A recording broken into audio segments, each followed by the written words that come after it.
આ નેપાળની એ જ ઝીલ છે જે ભગવાન શંકરે તેમના ત્રિશૂળથી બનાવી હતી સાહેબ.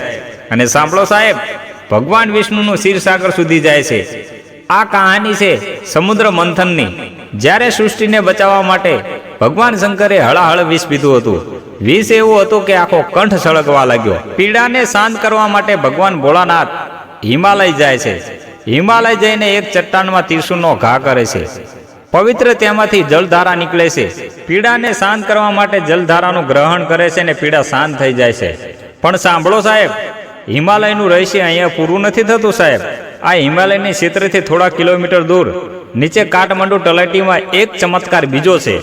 બુડા નીલકંઠ મંદિરથી અહીં વચ્ચોવચ્ચ પાણીની 5 મીટર લાંબી કાળા પથ્થરથી કોતરેલી ભગવાન વિષ્ણુની અદ્ભુત મોટી મૂર્તિ છે, જે શેષનાગ ઉપર શયન બિરાજમાન છે. આ રહસ્ય બંનેનો સ્થાન જોડે છે સાહેબ. લોકોનું માનવામાં આવે છે કે ગૌસાઈ કુંડનું પાણી ભૂમિની અંદરથી સીધું નીલકંઠ સરોવર સુધી પહોંચે છે.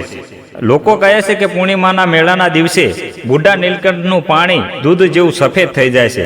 માનો કે શંકર ભગવાનની શીતળ પવિત્ર અહીં સુધી પહોંચી હોય. તમે જો સાહેબ મહાદેવજીના માનતાઓના સાચા ભક્તો હોય ને, તો આ વિડીયો વધુને વધુ શેર કરજો અને કમેન્ટમાં હર હર મહાદેવ જરૂર લખજો.